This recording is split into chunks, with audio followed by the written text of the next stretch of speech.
Welcome to the Executives Lounge. This is your podcast host, Christine Fauner.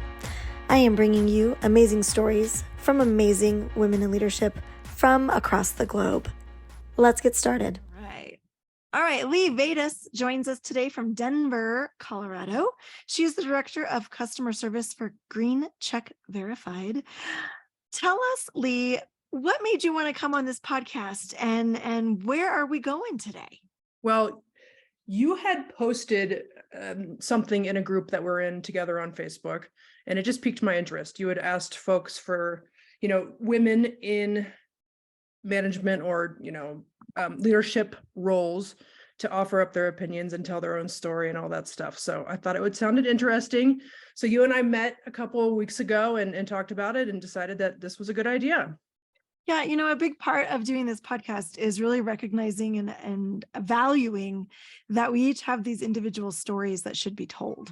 And so really trying to find those spaces to help women tell their stories. And like you said, have opinions and share some of our challenges and successes together. That's why we're doing this. You mentioned I live in Denver. I live here with my husband and my two dogs.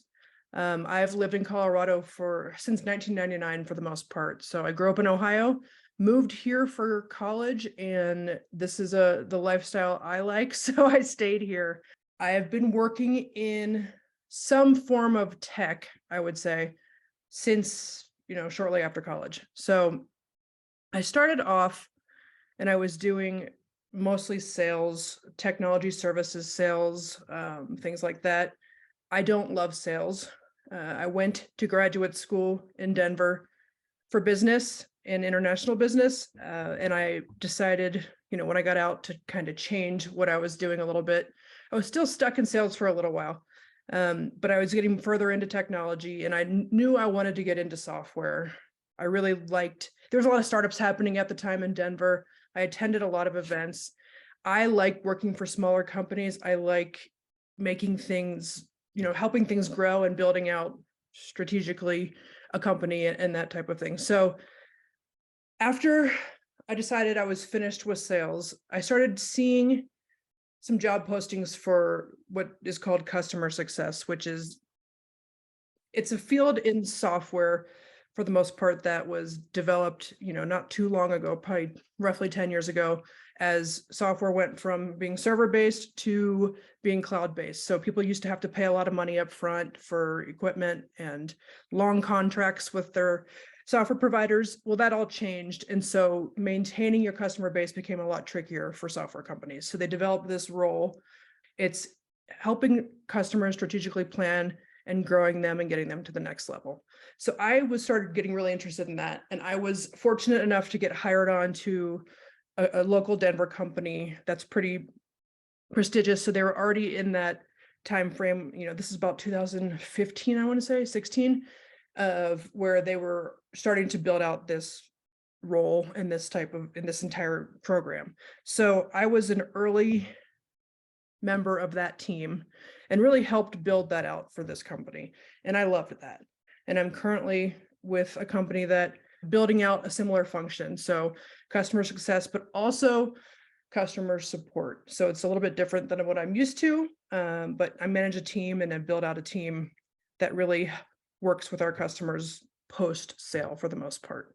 Yeah, let's talk about your customers for a minute. So, what is it that the organization does and what part of that really resonates with you in working for them? My company provides a platform to banks and credit unions, which enables them to manage and maintain a cannabis-related business portfolio. So, yeah, let's stop there for a minute. So this is kind of what I was hoping you would mention, right?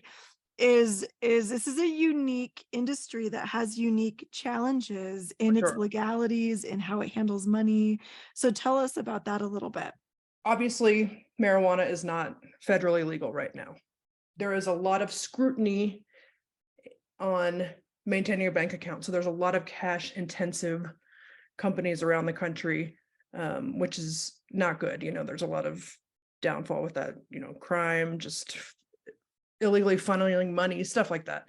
Regional and local credit unions and banks, they can bank with these types of customers, but it's very difficult to do so. It's difficult to stay open and keep their bank accounts open and not get fined on the financial institution end of things.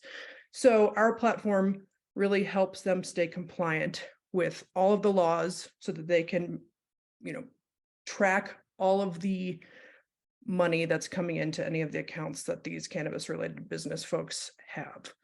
Financial services are really difficult for cannabis related businesses to obtain as well. So we have partnered with payroll, we've partnered with loan servicing and all those types of things to help, to become kind of a one-stop shop for folks that have traditionally struggled to access these types of services. I've worked in very tech heavy environments, and that's not really me. This is something I can connect with these folks. I like the small business aspect of it. I get to talk to people who are, managing a business from the start and watch them grow and all that kind of stuff. So I really enjoy that. It comes with its challenges. Folks go out of business a lot. There's financial challenges. There's just, it's a shift for a lot of people. They're used to doing a certain type of work and they've kind of shifted into managing a business. So there's a lot of stress involved, people don't realize. Just, managing a dispensary or owning a dispensary or a cultivation, there's a lot of compliance that goes with it. So it's a lot of work. You had mentioned that you like to build programs, projects, you like to be strategic, and that you've also built a team.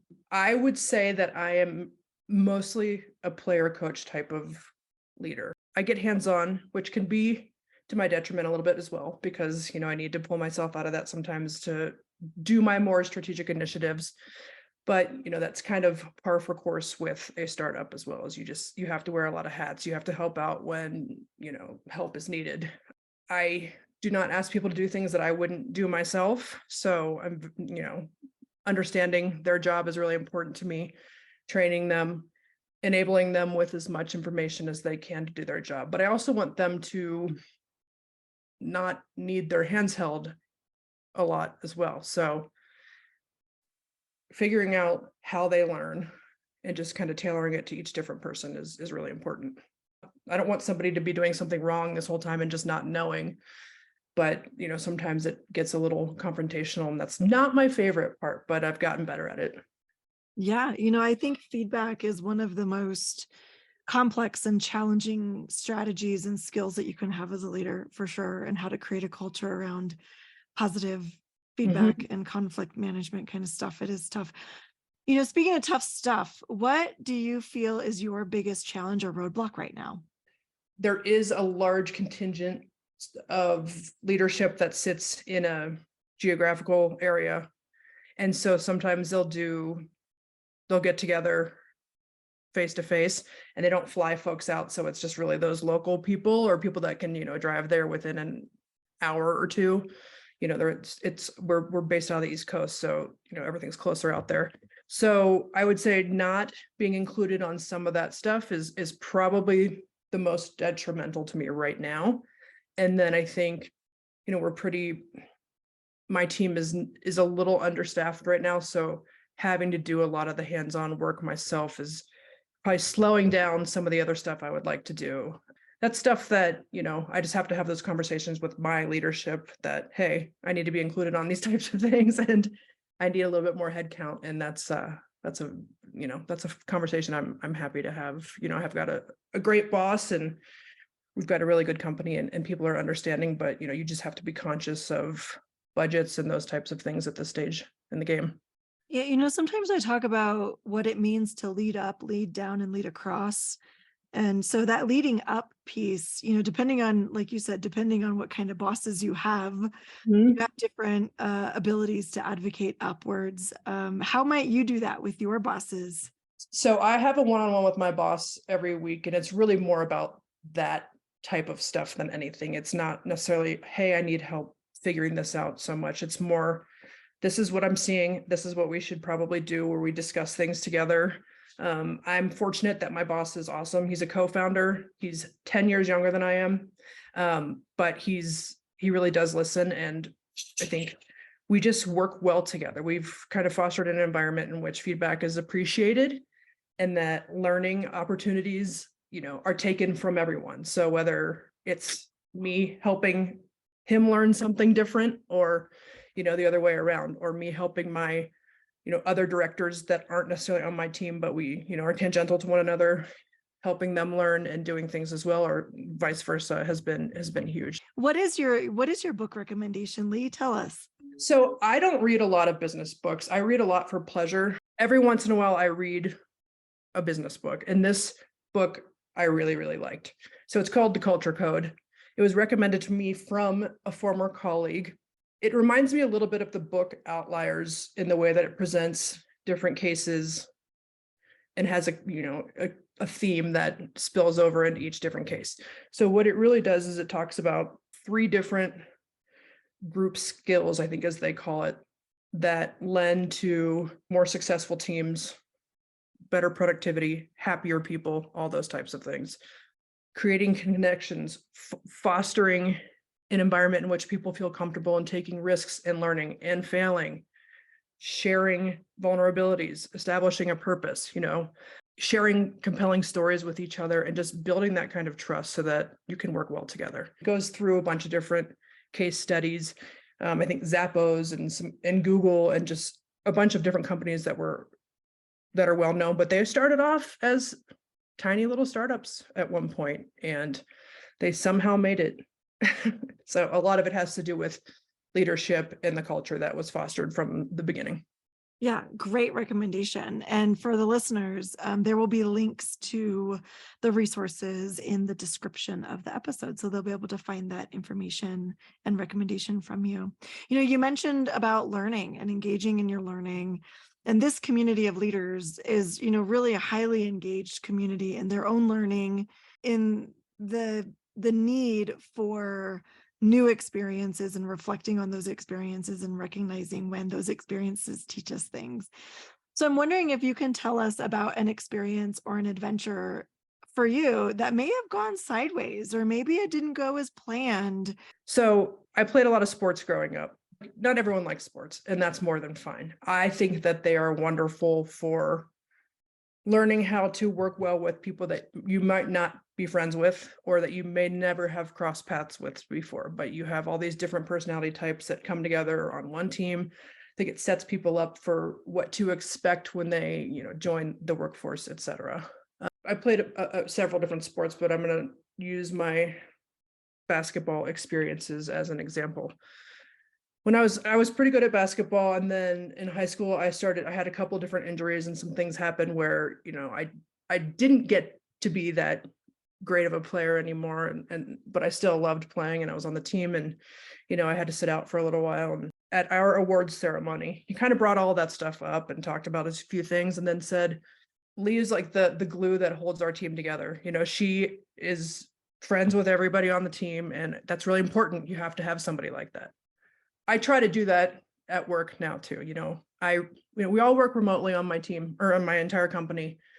It's hard for people to make connections when they start and really start fostering a good relationship. So I think that's something that I'm good at. And I've used that not only just, bring people together and make our team work better, but for me to learn, and for other folks to feel comfortable about learning as well.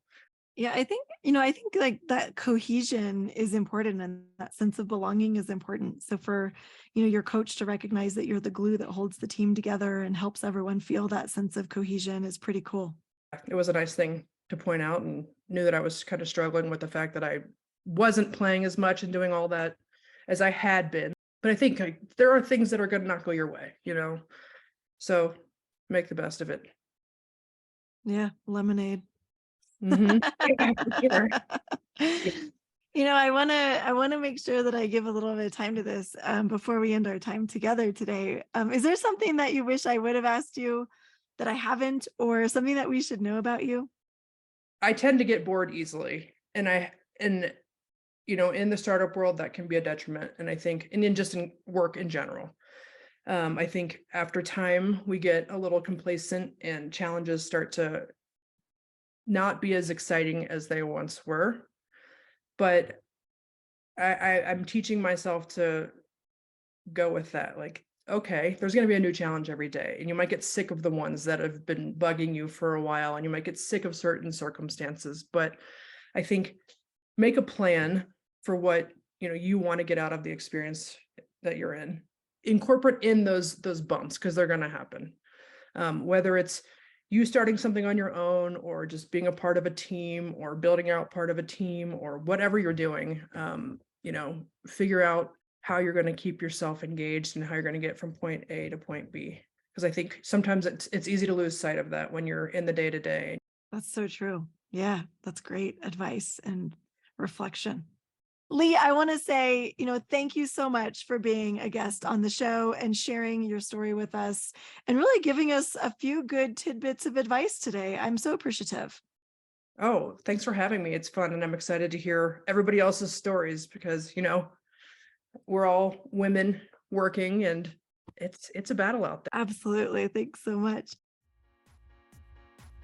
Thanks for joining us today in the Executives Lounge, where we bust open the doors, slam through the ceilings, and make sure that we have a spot at the table and that we are the lounge.